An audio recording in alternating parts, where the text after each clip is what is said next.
You're listening to RIA Radio, the nationally trusted name in real estate investing. We dig deep to discover investors' why in real estate. If you want to skip all the BS and get in investors' heads, you're in the right spot. Be one of the thousands to check out riaradio.com.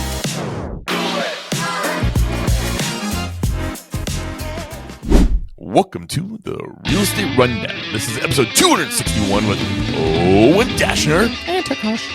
But hey, got some fun stats for you. I was doing a little investigation. I hit a couple of the sites where we get most of our stuff from. And upon doing some searching, we've had 136 five-star reviews on Apple. We've had 6 reviews on Audible. And 6? And all of our written reviews have disappeared due to time. So please help. How long do they stay on? I guess just like 2 years. Huh. So help us out there, people. We have not had a written review on Apple since July. Thank you, Jenny Castaneda. We do need to fix that. And YouTube, we have 511 followers. And I did not check Spotify. And then last but not least, on Listener Notes, which evaluates the value of all podcasts for the most part. Okay. We are still ranked in the top 2% of 3.6 million podcasts in the world. That's crazy. So that part is the best number. We love you guys. So, hey, if you could, give us a 5-star review and a written review so we have something fun to read. Yeah. We love those. All right. Happy Halloween, buddy. Happy Halloween. I know you're listening to this and you're like, what? This is a week and a half later, but Halloween. I got to figure out what I'm wearing. I got to dress up in a little bit, and then I got to go volunteer at my son's 6th grade class. You ever gone as a pimp? I have the full outfit. You know that. I didn't know if the listeners knew that. What color is it? It's purple? Purple with yellow stripings on the edges. Oh, on your lapels? Yes. Do you have a cane? I did, yes. A fedora? Well, yeah, I have a semi-matching hat for it. Oh, wow. And a wig. You know how you get like memories that'll pop up on either like Facebook or like other know, reels or whatever.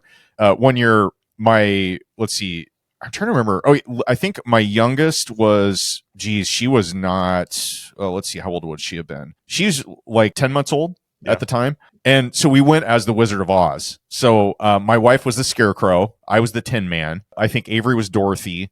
And Liv was the lion. And then we had my dog Sprout, looked a lot like Toto. Yeah.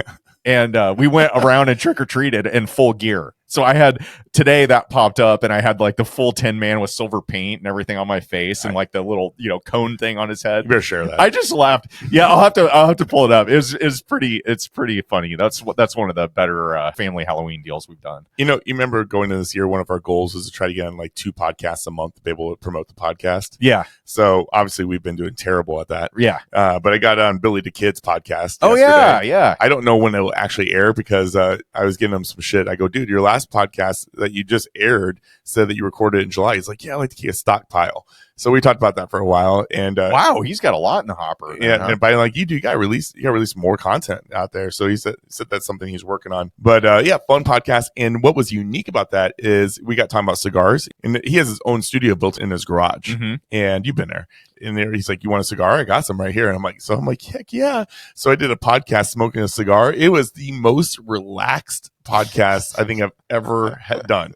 Like just super chill, puffing a smoke, shooting a breeze. I was like, man, this is life. But I never take my backpack into cigar places. I always leave it in the car and I would take my laptop out because it'll smell. Oh, my backpack has that smell and I don't like that lingering smell. I don't either. I hate it. So I'm super irritated about that. But great podcast. Shout out to Billy because that was fun. And I didn't realize like all of his new music that he's putting out now is all like investor, money related. Yeah, I saw. I caught a couple of the tracks that he dropped. He's got a 2-part CD that came out. He played a couple tracks for me, and it was good. Yeah. When did we have him on? It was one of the early days. Oh, right? It was very much in the beginning, like 3 years ago. Yeah. So we're talking about Billy the Kid. He's done so much more since then. Yeah, good dude. Lincoln investor, rapper, has a music producer. He's got a lot of stuff out there. So we're gonna have him speak at the RIA in April. Oh, nice. Yeah. Oh, cool. Yeah, that'll be a good one. I was actually on a podcast this week too. Ryan Miller and Tanner Sherman I did that one. Freedom Fighter. Yeah. You've been on there, and so we recorded that in their studio at Ryan's place.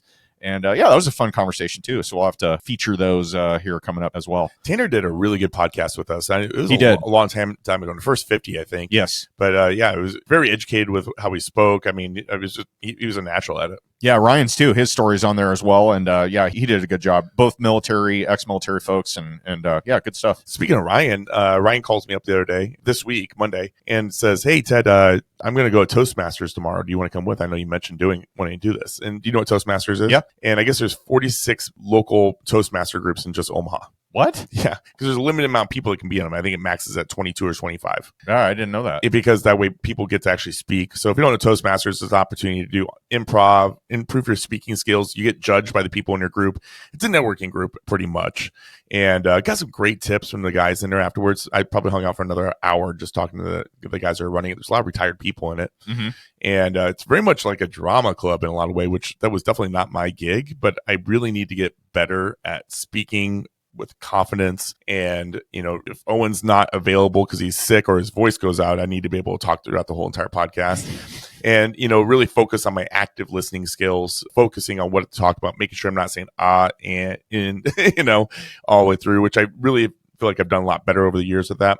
And I told them ultimately my goal is I got a book that just finished up and want to be able to have a presentation behind it, be able to speak. The thing that makes me most nervous in the world as of this moment right now would be going in front of my RIA group, doing a presentation on what the book is about. That just scares the living bejesus out of me. Like a full presentation, you know what I mean? Uh-huh. And so I want to create that presentation and have the confidence to go up with a very well done speech that I could potentially do at other places down the road to be able to promote the book. Well, good for you, man. So yeah, you're addressing something you feel is a perceived weakness, and yeah, it's always good. I've always loved speech classes. I always did well in them, and I have no problem speaking on things. But for I don't no problem getting in front of a group of people. I can get in front of an auditorium if it's a short amount of time.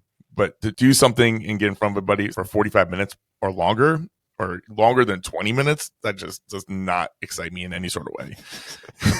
I have trouble keeping it to 20 minutes generally. That's funny. Like we went to the Des Moines investor group and they're like, oh yeah, you could talk for 15, 20 minutes or whatever. I'm like, about what I did last week? Like I got way more than that. It's funny how different things like that affect different people differently. I have so much respect for the people that can go on a podcast or do a radio show and just talk to himself and keep a good conversation going. I feel super weird if I'm just talking to dead air and I get no feedback. I don't know that I could do that.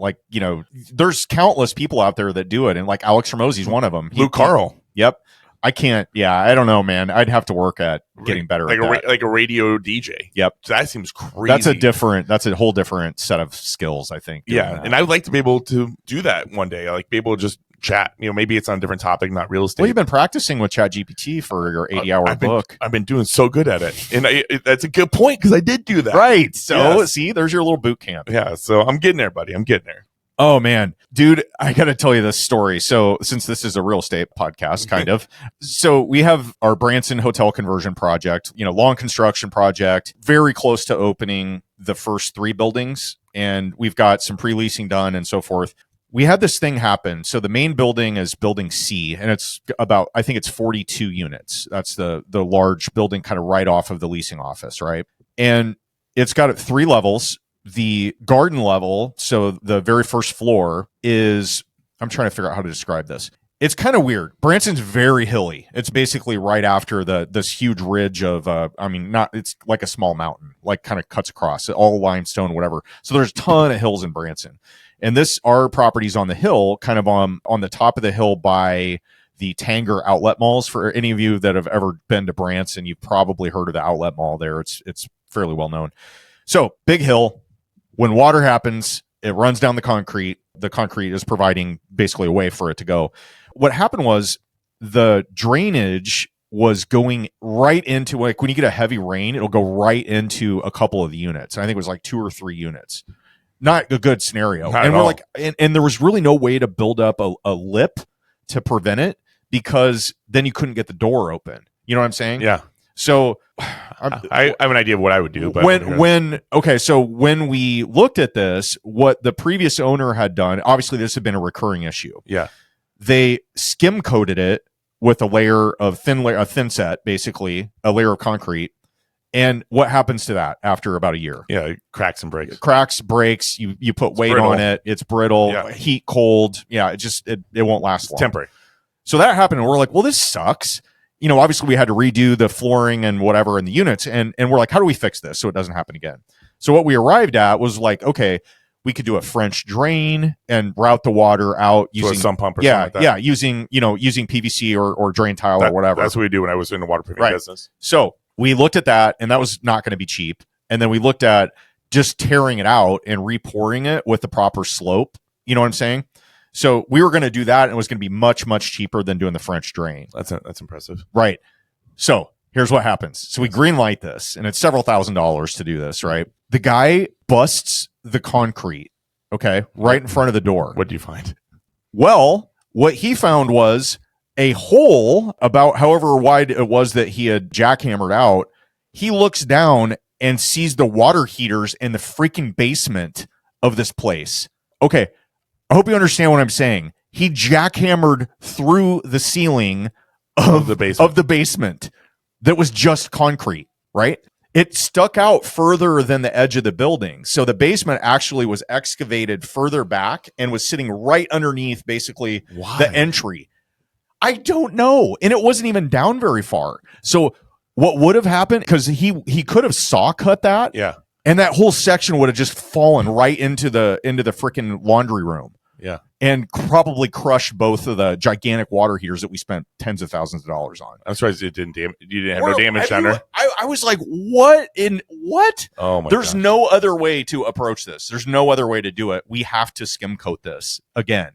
So we're going to do exactly the same thing that the previous owners did, or they've probably been doing it for 50 years because the thing was built in the 80s. You can't put a drain there. You couldn't There's no room. There's no room to put it. I mean, how many inches do you have? I don't know. You're going to ask me a whole bunch of details. I'm giving you the highlights. Yeah. I understand that. So our builder looked at it. He's done thousands of, no, not Scenarios. thousands, hundreds of these. Yeah. And he's like, here's your option. We're just going to redo this every year, 2 years, 3 or whatever, however long it lasts. But I was like, oh my God, like, what? Why would you put it like that? But anyway, that's what we're dealing with there. That's insane. That's a new one. And you couldn't go out farther than the basement, or how far was that basement coming from the if you go out further, you're not going to fix the problem. Yeah. You know what I mean? And I'd have to visually see it. Obviously. Right. Yeah. Interesting. Uh-huh. You have to show me a picture of it later. Oh yeah. Yeah, for sure. I'm sure you have it. But that was like, I was like, what, man, every week something like this happens. Yeah. So check out Owen Dashner's Instagram. He'll post this on there. Yeah. Man.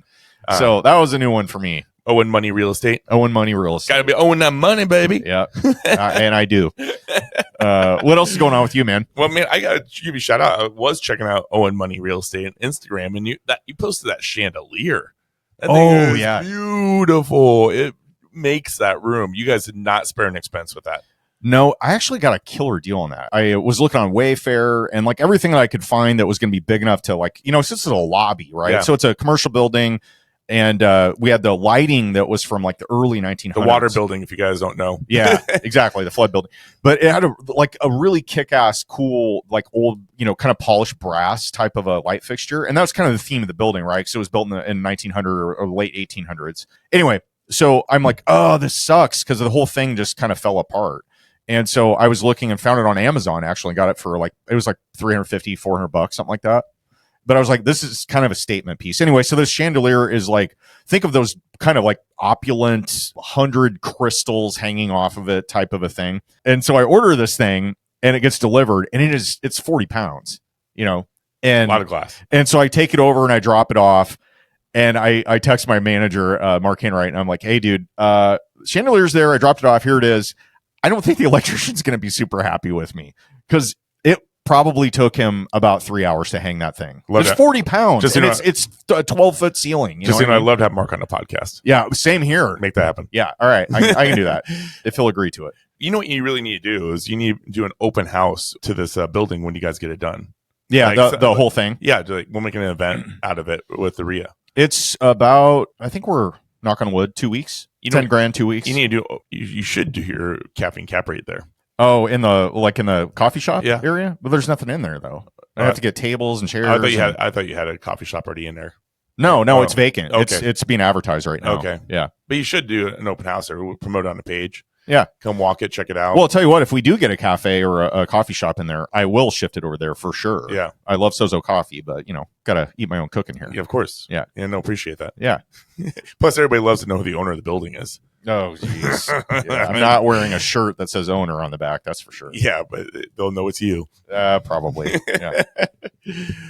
One thing that I was thinking about today, or not today, necessarily this week, is I'm like, one thing that's nice about having a W-2 job is the fact that I am more disciplined with my schedule. Mm-hmm. Up in the morning at the right time. I'm not slacking off. There isn't something that takes me off, and I'm like, how can I create my life to be a little bit more scheduled? I time block, but if you're a business owner, you have some leeway to the time blocking. You can ignore it. You can totally ignore it. Yeah, I'm tired today. I'm gonna take a nap. I take naps in my truck more than I like to admit, but you do? Yeah, I probably take like 3 or 4 power naps a week that are like 10 to 20 minutes. Huh. And it just totally refreshes me. Good for you. But I mean, and I don't want to have a W-2, obviously, but I was like really debating, I'm like, what in my business can I be more structured where I can force myself to have to be, more present? And it was kind of weighing on me. And it's not that I want to have a W-2, but I need more structure and time structure. And even if I force myself to pay an hourly pay, that might not be a bad thing. Yeah. You're struggling with spillover into things that you time blocked, but maybe you need a shock collar and you set up a timer on it. And then if you're not doing what you said you're going to do, it just shocks you. Maybe we should design it into a watch. Okay. Yeah, there you go. Build it into the iWatch. What do they call these things? I don't know. I'm a Samsung Apple guy. Watch. Yeah. Build into the Apple Watch to have a shock if I don't comply with my goals. There you go. Oh, you didn't get the workout routine. Yeah. You ever see those clips of people where they put the dog collars on and they're driving through like the drive-through and trying to order, and then the other person's like shocking them mid-sentence and they like yelp and scream. Oh my God. It's hilarious. Have you been shocked by one of those before? Yes. How intense is it? Yeah, I actually used to have a taser. Not like the one that has the 2 things that shoot out and stab you, but the one where it has basically the lightning bolt going across the prongs. You tased yourself? Oh yeah, we did it all the time. I had in college, and I played baseball, and so these guys, the front door. The guys would be coming over. We'd be playing like Super Nintendo or whatever, and then all of a sudden you just zap somebody like right in the leg. But they ran off at like 9-volt battery, so you're not like talking car battery type voltage here. But Aiden, have you been zapped? Is this something you and your buddies do? Yeah. Oh, him and his buddies do. He says. See, the cool kids. Here's the thing too, like it makes your muscles contract involuntarily, and you could like put it on your arm right here, and you hit the thing, and your hand will go like this. It'll close, and you're making a fist, and you don't want to. It's crazy. Maybe that'll fix my. I don't like electricity. My golfer's elbow. Yes. I'll just zap it a few times. Yeah, and dude, this is nuts. And I don't know if you'd want me talking about this, but my dad was. He has this issue with a nerve. It's a nerve issue, and it's very, very painful and difficult to live with. So I'm not making light of this, but it was causing him so much pain that he actually had I don't know what the right term. It's almost like a wire implanted in that did a nerve stimulation through electric stimulation. Right? But it wasn't working right. So it was just like it would hit him and malfunction and whatever. And so he had to end up getting it removed. But he had this thing. It was like a remote deal. So if he was having like nerve issues, he just hit the deal and it was supposed to fix it, but it didn't. Wow. Isn't that crazy? I did. So he had like a wire sticking out of his skin. I did dry needling for the first time this week. How was that? Painful as hell. Yeah, I've heard it. The most painful thing I've dealt with in a long time. Yeah. So they basically shove 14 needles into you simultaneously? No, one at a time? Yes. That's even worse. Like in my shoulder and my arm. And by the time I was done, he's like, just so you know, you're gonna have dead shoulder. I'm like, okay, whatever that is. Yep, I'm in driving. My hands are on the bottom of the steering wheel. I'm driving like this because I have 2 non-functioning arms, and I'm like this. And you're like T-Rex, dude. The day after, because they actually even had to go in my pit and go through the needles through my pit. And oh my gosh, yesterday, like I was in so much pain. Like I think I was teary-eyed the day after. I mean, it was like incredible pain. And now starting next week, I have this twice a week for 3 weeks. Can't you just not? No, because no. Did it help? Not yet. Okay, but you're just like, but I'm to a point now where I'm struggling sleeping. Yeah, because the pain is getting so intense, and I gotta get this fixed. So if that's what it takes, it's what it takes. And I really don't care. But yeah, it's kind of interesting. But I did have a wakeboarding accident when I was like 21, and I was bedridden for weeks, and then continued issues all the way up until I was like my late 20s, where I would be hunched over and couldn't get straight again, and I thought I was permanently damaged. My chiropractor hooked up electrodes to my back, and there's like a TENS unit. Yeah, 5 of them, and they it shocked me in circles on my back. And every time I did that, I could walk out straight. Yeah. So I'm a firm believer in the dude. I shocking. tell you what, man, there's so many people out there that think chiropractic is just like bogus and like it's quack medicine and doesn't work or whatever. Changed I'm my a life. total believer. Changed my life. Same here. And I get every time I go in, I probably go in about 3 to 4 times a year just with golf and being a dad and being old. But I get tuned up in there, and then I always get the tens unit on. They'll throw either heat or ice on it. And I'm a firm, it works, man. every time somebody's like, it didn't work for me, I was hurt, I'm like, yeah, your person probably sucked. Yeah, they went to the wrong one. Yeah, and maybe you need to talk to, instead of just picking a chiropractor to go to, maybe you go off referrals. Right. Yep, totally. Because I know my guy it's his life and it's his passion, and he is a badass. Mhm. So shout out to Roger Madsen. Yeah, there you go. There we All go. right. Chiropractic. But we talk about everything here. I know. All right. Well, should we talk about something we haven't yet, which is today's Golden Nugget? So this week's Golden Nugget, don't sleep on land. And I say that because I walked property this week. You've been preaching more and more about land in the last year. Yeah, sure. and this just was a good reminder for me because we met with these guys that have really developed, I mean, almost down to the penny, a science on creating commercial bays, and they basically can deliver the product meaning the finished building, to you as an investor. If you just wanted a turnkey deal, basically they'd find the land, entitle it, get it permitted, all those things. They would bring in all the utilities, bring it vertical, get it all finished, turnkey, and you could buy it and you're done, right? You get a triple net leases on all of them. They could even lease the buildings for you. Wow. So you could do that. Or you could say, I want you to do all that, except I don't want you to lease them.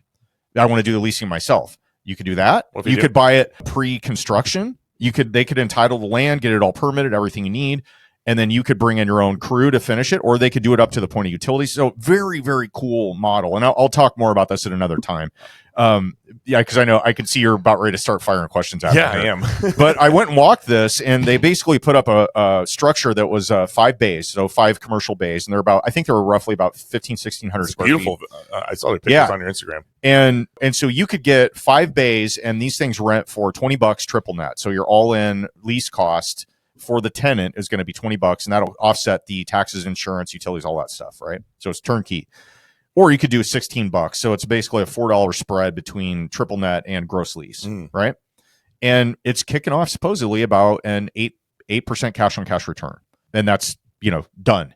So it was just fascinating. And I was like, okay, local group? What yes. I go, what is the cost? So I was in there and we were looking down the whole building, and there was all these 5 bays, and the whole thing's open. All the HVAC is done throughout the whole thing, 5 individual HVAC units, all the electrical, there's bathrooms in every one of them, but it's all white boxed, right? So you have to put up the walls depending on what your lease space size is and all that. And I was like, all right, okay, what's a wall cost? We want to put the whole thing from front to back, electrical, drywall, finished, trimmed, all of it.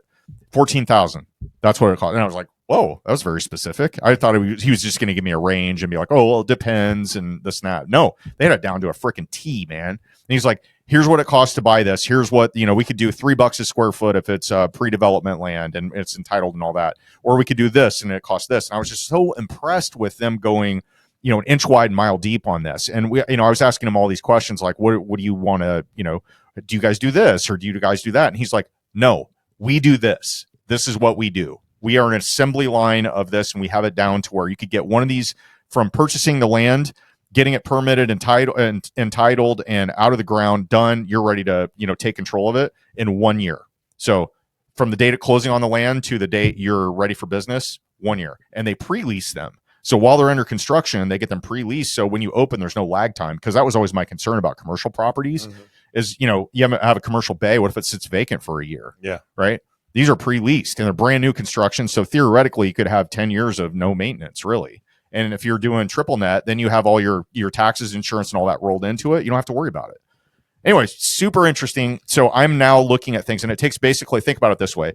One of these 5 bay buildings will fit on 1 acre. So if you find a 3-acre parcel of land, and the group that I'm talking about, and I'll talk more about them later and give them a shout out and all that. But this is my very first meeting with them. But they can do 3 buildings. That's kind of their minimum that they will crank out just for efficiency's sake, because they have to mobilize concrete and utilities and all that. It's more economical if you can get economy of scale. Anyway, so if you have a 3-acre piece of land as a minimum, they could put 3 buildings on there, and you'd be all in at 4.5. You get an 8% cash on cash return. You could probably get really good debt, and then you can condoize these things. So you could sell off, say, 2 of the bays, right, and then keep the other 3 as rentals, and then you can recoup your down payment. So let's say you buy the land using whatever means. Maybe you get it seller financing, so you don't have to come up with anything. Maybe you get an option on it or whatever. So you put the land together, then you contribute the land as part of your financing package, get a construction loan, bring the thing out of the ground, and $1.5 million is your all in, and that includes the land. And then you can lease them out at $20 a square foot. That's a pretty sweet deal. I just had a conversation with somebody in the last month that I sat down with, and they own a beautiful piece of land in Elkhorn right on Dodge Street. Yes. And it already has the sign. Already has a sign on it paying $19,000 a month, like a billboard sign. And the land's what's paying $19,000 a month? The billboard company is. Oh, and then the land's paid off. Yeah, as part of a divorce situation. Are they selling it? And no, they want to develop it, and they have a partner with them to develop it. And gotcha. They want to say, hey, we already have the land as part of the partnership. Yeah, interesting. And I'm like, my mind has been going back and forth on it, and they want to do exactly that. Yeah, and then this group's done, I think, 14 successful projects like this, so they've got it pretty dialed in with costs and contractors and subs and the land and how they do it, and they can, like, if you're like, hey, I found this piece of land, will this work? And they'll look at the zoning entitlements of how it sits right now, and they'll say. And it was cool because we're like, okay, what if we found a piece of land and blah, blah, blah? And they're like, well, it probably won't work there because you don't want residential or a commercial space surrounded by everything else residential, or maybe it's in an industrial area that just doesn't fit. So it's important where it is. Super, super interesting conversation. It was just like, I didn't know what I didn't know. And they were so good at describing it. I just wanted to bring that up as for instance. So pay attention to land because it can lead to all kinds of other options as opposed to just residential. It also says keep your mind open. There's a business for everything. Yeah, and this is an opportunity that they took advantage of because they learned one thing because they probably built one for themselves. Like, oh, we can do this for other people. Yeah, and they pay a lot of attention to getting in the way of the path of progress. And so they're paying attention to where the city planning is, the directions they're heading. They're looking at kind of the Gretna, Waterloo Valley, Nebraska. They're all suburbs of Omaha. So it's, anyway, just fascinating. And my point on the Gold Nugget is land offers so many possibilities because they don't make more of it, right? There's only so many pieces of vacant land around. And if you have the opportunity to buy one, but you're like, I don't buy land, I don't know what to do with this, I'm not a developer. So what? Bring in somebody who is. Like, if you caught this episode and you're like, oh man, I just talked to a dude that had 5 acres and blah, blah, blah, and he seemed like he wanted to sell it for a good price, call me. And, so you could make money by that referral and not even have to get involved in the project. Or maybe you could deal yourself in some equity by finding the deal, and then you're now part of a JV. So it's all possibilities, right? My brain's spinning. Right. I got an idea. Okay. Did you have something else? It seemed like you were mentioning something else. Nope. You're not ready yet? Not ready yet. Yeah. I got an idea, but I don't want to put it on the air yet. Okay. Yeah. All right. So fair enough. Let's wrap it up. All right. Well, with that, Owen Dashner, we see us out. Happy Halloween, bro. Happy Halloween. On behalf of Aiden Bear, Ted Kosh, and Rhea Radio. And happy Halloween to our kids. That's right. Happy Halloween, Avery and Skylar and Carson. And Olivia. Yeah, there we go. Yeah. We don't know our own kids' names. But anyway, happy Halloween, peeps. We will catch you next week. Sign off.